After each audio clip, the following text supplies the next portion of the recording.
Вы смотрите итоговый выпуск новостей на телеканале «Якутия-24». На событиях сегодняшнего дня вы узнаете из материалов наших корреспондентов. В студии Иван Лазаренко. Здравствуйте. И вот главные темы сегодня.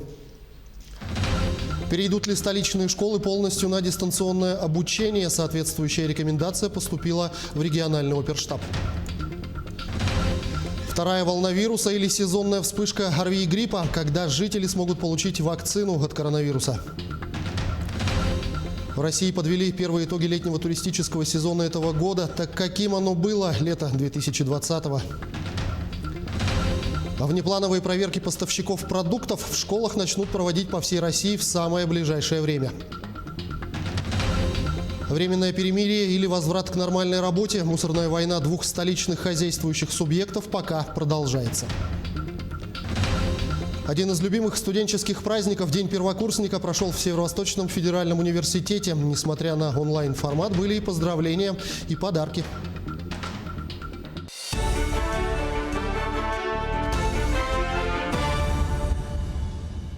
Эпидемиологическая ситуация на территории Якутии по-прежнему остается непростой.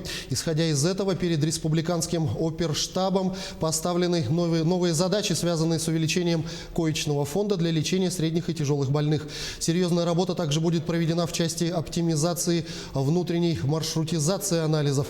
Продолжится работа и по мониторингу цен и наличия лекарственных препаратов в аптеках и медицинских организациях по всей республике. Об этом сообщил глава Якутии Айсен Николаев. Глава региона поставил задачу по сокращению сроков предоставления результатов анализов на ПЦР. Необходимо, чтобы люди получали результаты анализов в течение 3-4 дней. Они ждали по 7-10 дней, как иногда бывает, подчеркнул он. Айсен Николаев провел также совещание с главными врачами Якутска. Обсуждение проходило в режиме видеоконференц-связи. Глава региона рассмотрел проблемные вопросы, с которыми сталкиваются врачи и медперсонал при борьбе с COVID-19. Все еще остро стоит вопрос кислородного снабжения. Обсудили работу по оптимизации графика работы кабинетов компьютерной томографии и снижение нагрузки на лаборатории ПЦР. Николаев отметил, что коечный фонд до конца недели будет увеличен еще на 100 коек. В первую очередь для тяжелых больных. Также он поручил учитывать результаты анализов методом ИФА или ИХА, а не только ПЦР. Это позволит на 30-35% снизить нагрузку на лаборатории ПЦР. Время получения анализов не должно превышать 3-4 дня. Мы должны очень четко выстраивать нашу маршрутизацию больных, методы лечения, смотреть обеспеченность и кадрами, и койками, и медицинскими препаратами. При этом, конечно же, очень прошу вас, хотя, еще раз говорю, сейчас очень сложное время, очень бережно относиться и к своему персоналу, потому что люди испытывают колоссальные перегрузки, физические, моральные. Мне каждый день пишут медики о условиях работы, о тяжелых условиях, на самом деле, и вот нехватки, может быть, моральной оценки со стороны общества их работы. Я прошу вас все-таки довести, что руководство республики очень высоко ценит работу всех медиков, так, и мы, конечно же, будем и дальше вас поддерживать. 133 новых случая коронавирусной инфекции выявили в Якутии за минувшие сутки. Из них Якутск 85, Жиганский район 9, Сунтарский 7, Татинский, Усть-Алданский по 5, Алданский, Нерюнгринский по 4 заболевших. Отдельные случаи наблюдаются в других районах. Также зафиксирован один летальный исход от COVID-19. В Жиганском улусе у нас, к сожалению, подтвердился плохой прогноз, связанный все-таки с распространением заболевания от одного человека. И, соответственно, сегодня в Жиганске фиксируется 9 случаев новой коронавирусной инфекции. Но необходимо обратить внимание, что у нас уже начинает уходить коронавирус глубоко на север, и поэтому сегодня и отдаленные населенные пункты. Сегодня главной задачей является прежде всего со стороны глав муниципальных образований отдаленных населенных пунктов. Это соблюдение, контроль за соблюдением гражданами масочного режима. Это позволит не распространять его в большом количестве. В Нерюнгринском районе продолжаются рейды по выявлению нарушителей масочного режима. Специалисты районной администрации совместно с сотрудниками Роспотребнадзора и полицейскими посещают торговые точки и объекты сферы обслуживания. Сегодня с ними на рейд выехали и наши корреспонденты. Мужчина Запрещен вход в здание без маски. У вас есть маска? Есть. Надевайте. С 7 октября рейды по соблюдению масочного режима проходят ежедневно. Члены комиссии отмечают, что по сравнению с летними проверками сегодня население более сознательно и ответственнее подходит к требованиям безопасности. Но не все. В ходе рейда сотрудникам пришлось составить несколько протоколов о нарушении масочного режима и провести разъяснительные беседы. За сегодняшний день мы выявили 5 правонарушений. Все правонарушители вызваны в административную комиссию на завтра. В отношении их также будет составляться административный протокол с направлением в последующий мировой суд. Ужесточение мер необходимо из-за роста заболеваемости. Сегодня объекты торговли также должны соблюдать новые правила генеральной уборки и дезинфекции с обязательным закрытием магазина один раз в неделю до 12 часов дня. Члены комиссии в ходе рейда напоминают, что соблюдение масочного режима и всех санитарных норм не рекомендации, а требования, за неисполнение которых штраф грозит и гражданам, и юридическим лицам. Екатерина Павлова, Вадим Барашков, Нерюнгри.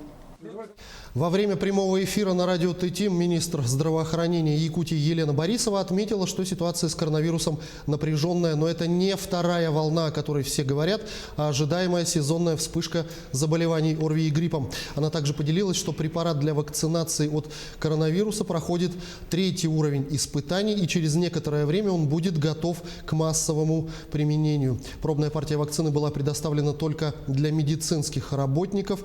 В республику привезли 42 прививки, их получили 42 медика. Все они после вакцинирования чувствуют себя хорошо. В ближайшее время ожидается еще одна поставка. Председатель Якутского городского профсоюза работников образования Зоя Акаемова обратилась с письмом в Гордуму, в котором предлагает в связи с увеличением числа заболевших ковидом учителей и работников образования перейти в ближайшие дни на дистанционное обучение. Депутаты Гордумы поддержали эту инициативу.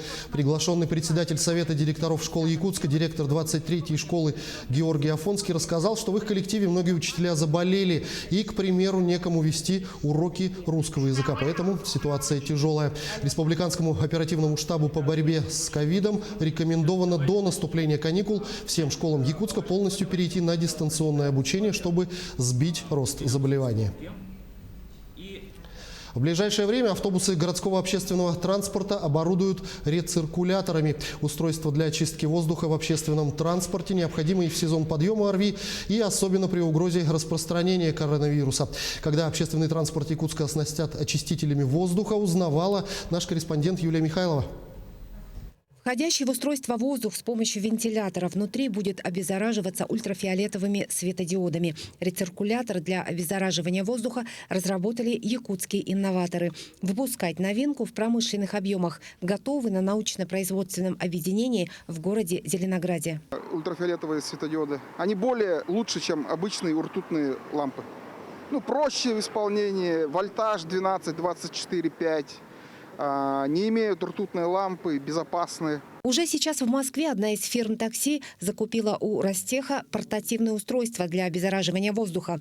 Якутское ноу-хау разработано для общественного транспорта. Сейчас аппараты тестируют в нескольких маршрутных автобусах. Будем смотреть, хватает ли кулеров, сколько нужно для объема и так далее. И еще у нас соглашение с лабораторией СВФУ. Будем делать пробы.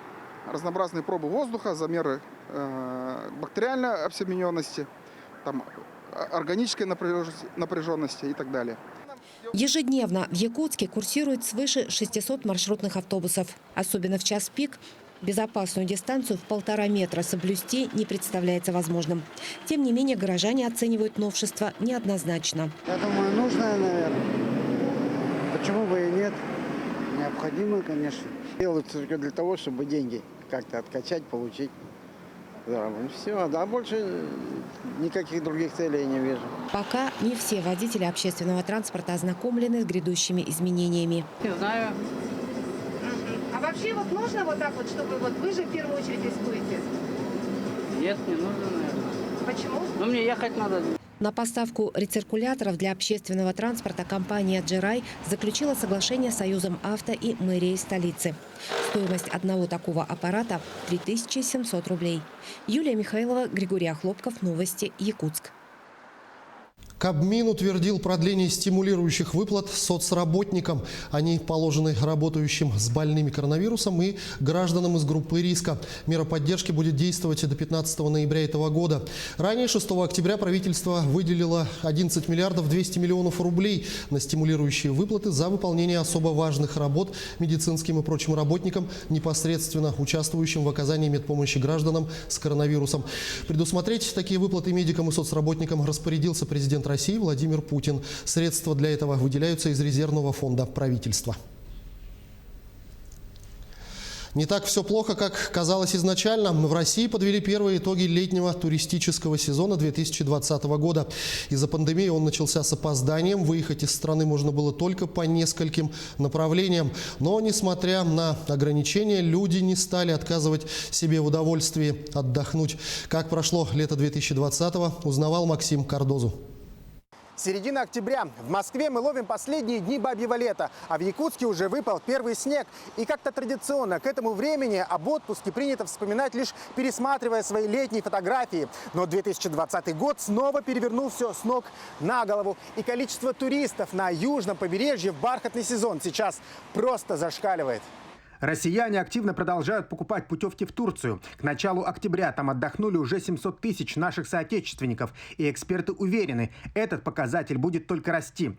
Вынужденные каникулы в школе и удаленка только подстегнули родителей увезти детей к морю, продлив лето. И турецкие ательеры встречают гостей во всеоружии. А что касается ситуации с пандемией здесь, вы заметите на самом деле, насколько турки к этому ответственно отнеслись. Как только вы сюда приезжаете, вам обязательно измеряют температуру, делают дезинфекшн, багаж дезинфекшн. В общем, даже если вы куда-нибудь присели, встали, сразу за вами все это обрабатывается. Что касается привычного шведского стола, то сейчас его как такового нет. То есть, когда вы сами змеечкой идете, набираете себе продукт, который вам нравится, все сейчас делается через ограждение.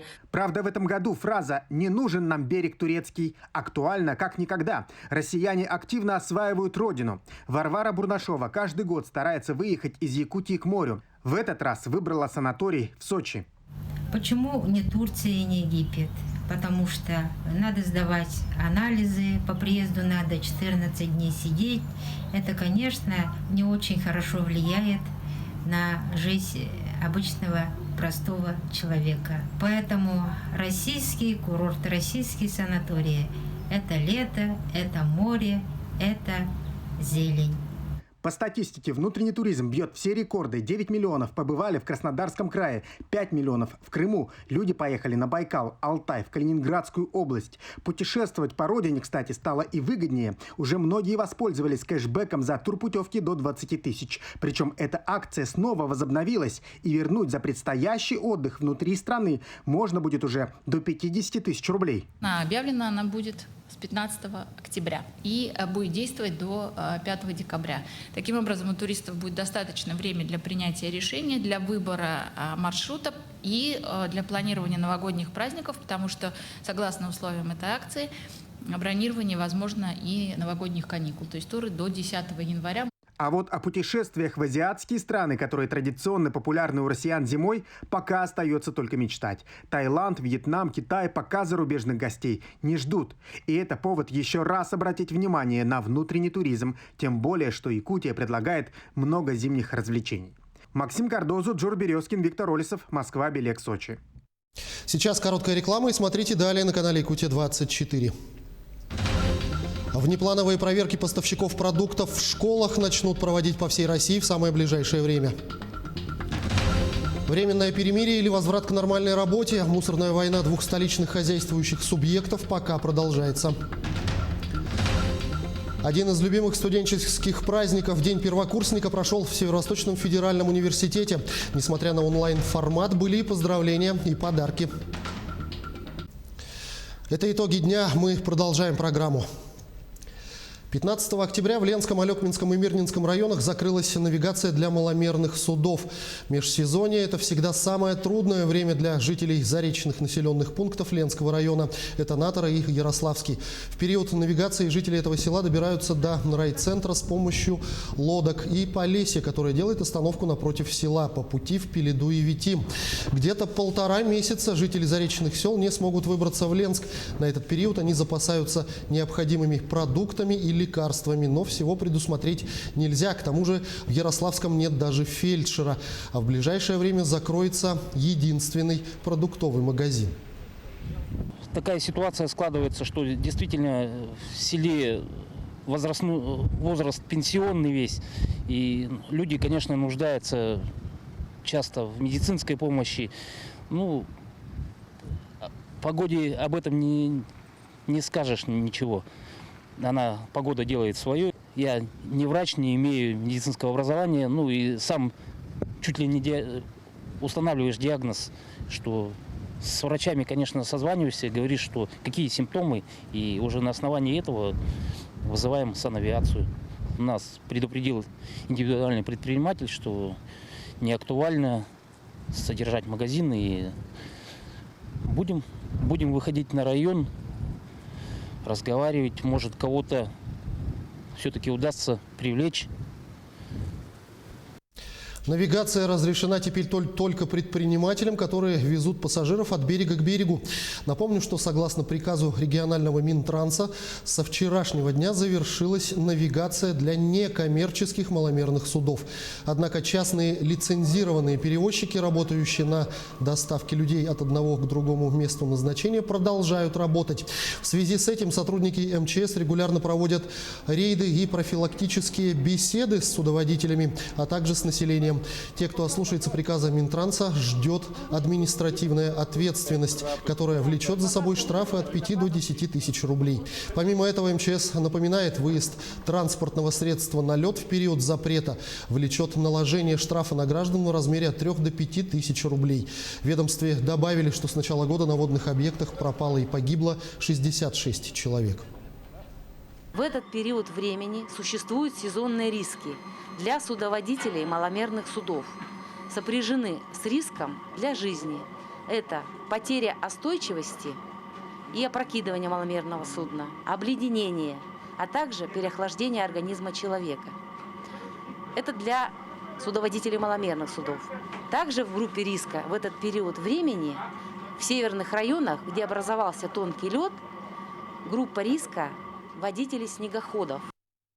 Правительство республики подключилось к решению вопроса с мусорной войной в столице. Напомню, с начала недели спецтехника экологического регоператора Якутска-Кассети не может заехать на мусорный полигон.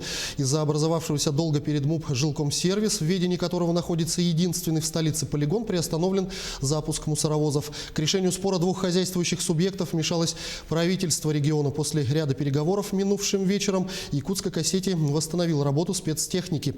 Ульяна Шагина расскажет подробнее. 9-й километр Вилюйского тракта – единственный в столице мусорный полигон, куда съезжается вся спецтехника по вывозу мусора. Всю неделю горожане наблюдали такую картину. Многометровая очередь у свалки. Вход для всех, кроме спецтехники Якутска-Кассети. С утра картина поменялась, очереди нет. Машины спокойно заезжают на территорию. Начали расчищаться и мусорные баки в городе. За неделю скопился существенный объем. За ночь удалось вывести более 1500 кубов мусора. 2 сутки стояли, слава отвели. Вот. Вчера ночью работали, всю ночь работаем, сутки уже. Всю ночь, да? Да. Мусора много, да, скопилось? Много, вот видите, накопились, гребаем всю ночь. Причиной мусорного коллапса стал спор между двух хозяйствующих субъектов – Якутска-Кассети и Жилкомсервис. Заезд на полигон осуществляется либо по заключенным договорам, что у нас должно было произойти с Якутской-Кассети. У нас договор подписан с обоих сторон, но со стороны Якутской-Кассети он подписан с разногласиями. И в соответствии с 432 статьей Гражданского кодекса этот договор считается незаключенным. В соответствии, если нет договора, то необходимо приобретать талоны. Но отсутствие талонов не единственная причина, которую выдвигает Жилкомсервис. У Якутска-Кассети накопился и существенный долг перед муниципальным предприятием. Жилкомсервис называет сумму в 50 миллионов рублей. Пока идет спор двух хозяйствующих субъектов, страдают горожане. Конечно, неприятно, но он не увозится уже где-то очень давно. Сколько дней уже прошло? Ну, дня 3 точно, наверное, 4. Все копится, да? Да. Ну, приятно, конечно. А раньше такое было? Раньше нет. Всегда вывозили? Всегда вывозили, всегда было аккуратненько в течение лета. Для решения вопроса пришлось вмешаться и правительству региона. В Якутской кассете заверили, что со вчерашнего дня договор уже на стадии подписания. Решается и вопрос с талонами. Решается вопрос отпуска талонов без учета коэффициента сжатия. То есть будет вывозиться, отпускаться талоны по утвержденным нормативам по тарифу. То есть коэффициент не будет учитываться, сжатие. А насколько невыгодно вот с этим коэффициентом? Ну, коэффициент сжатия, он, я думаю, сверх нормы, он увеличен практически там в 3-4 раза. По настоянию правительства Якутской кассете разрешили въезжать на полигон, но двум предприятиям нужно в срочном порядке прийти к единому решению. Учитывая, что полигоном управляет только жилкомсервис, а вывозом мусора может заниматься только Якутской кассете. И главным решением спора станет заключение договора на оказание услуг по захоронению отходов, который до сих пор до конца не отработан. Правительство обязало при его заключении опираться на нормативные объемы, установленные региональным Госкомцен. Ульяна Шагина, Григорий Николаев, Семен Семенов, Якутск. Упордор Лена информирует, что с 22 часов 16 октября до 7 утра 17 октября на участке с 405 по 637 километр автодороги Лена будет введено ограничение движения для большегрузного транспорта и маршрутных автобусов. Причина ограничения – ухудшение погодных условий. Ожидается снег, местами сильный, усиление ветра в Дерюнгринском районе в порывах до 15-20 метров в секунду и метель. При возникновении чрезвычайной ситуации обращаться по телефонам оперативного дежурного Упордор Лена 8 411 45 31 218 и 8 924 173 12 18. Владимир Путин поручил проводить внеплановые проверки поставщиков продуктов в школах. Указания даны Роспотребнадзору. Доклад на эту тему необходимо будет предоставить до 15 ноября, а далее отчитываться ежеквартально. Ответственным назначена глава Роспотребнадзора Анна Попова. Кроме того, глава государства поручил своим полпредам в федеральных округах проводить мониторинг обеспечения питанием учащихся и школьников льготных категорий. При этом президент призвал обратить особое внимание на качество пищевых продуктов, на сохранение объемов финансирования, предусмотренных в региональных бюджетах. Между тем, Минтруд проинформировал о сроках перечисления пособий на третьего и последующих детей за октябрь. Срок установлен до 26 числа текущего месяца. Как правило, перечисление выплат осуществляется по факту поступления финансирования из федерального бюджета и может быть в более ранние сроки. В настоящее время проводится работа с Министерством труда и социальной защиты населения России по подписанию дополнительного соглашения. Срок подписания до 20 октября. Перечисление всех выплат будет осуществляться до 26 октября.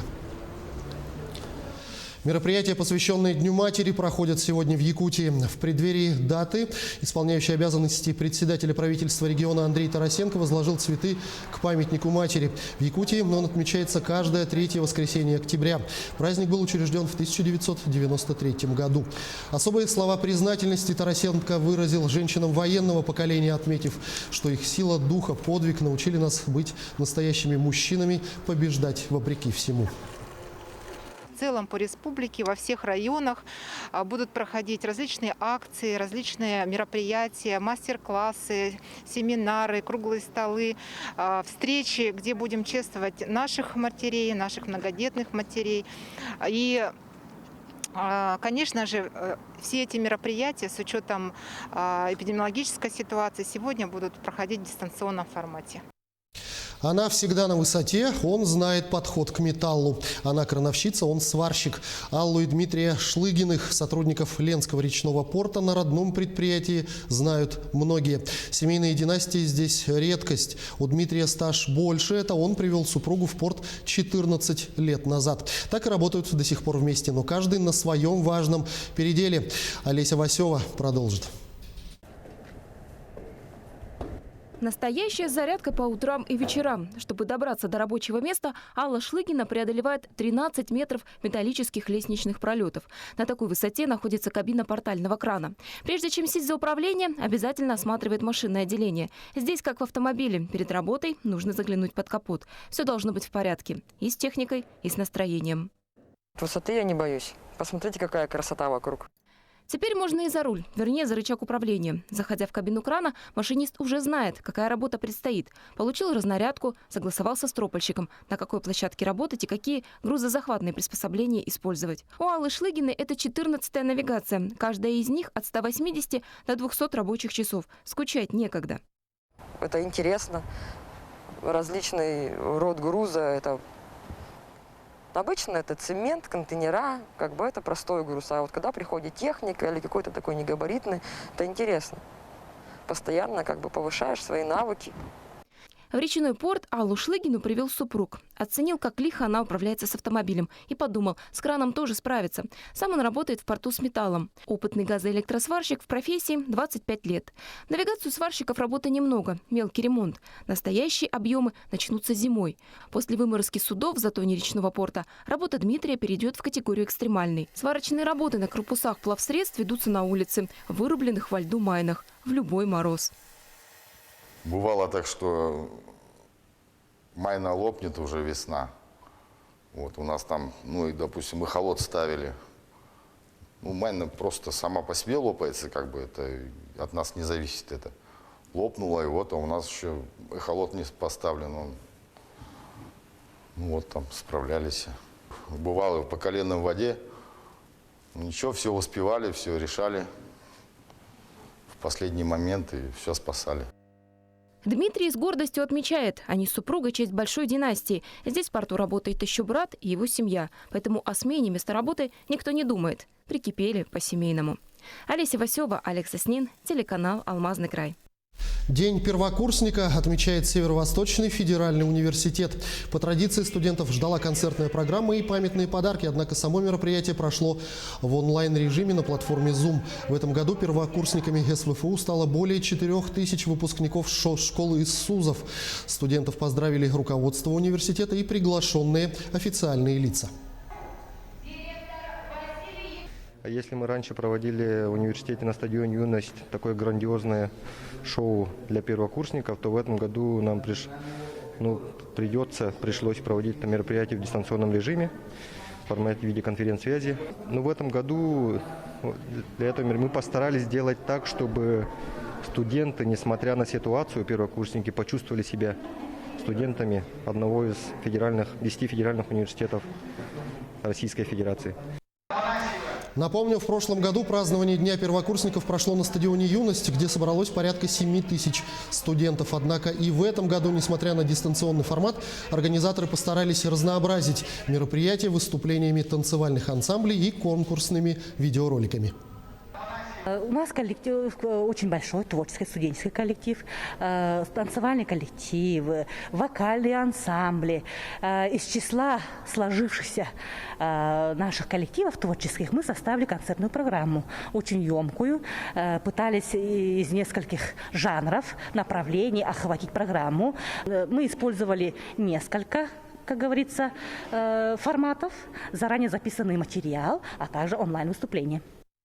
31 декабря, правда, будущего года будет нерабочим днем. Постановление о переносе выходных дней в 2021 году подписал Михаил Мишустин. В новом году 2 и 3 января выпадают на выходные, так как это нерабочие праздничные дни. Их решено перенести на пятницу 5 ноября и пятницу 31 декабря соответственно. Такими оказались итоги дня сегодняшнего. Наши корреспонденты продолжают следить за развитием событий. Берегите себя.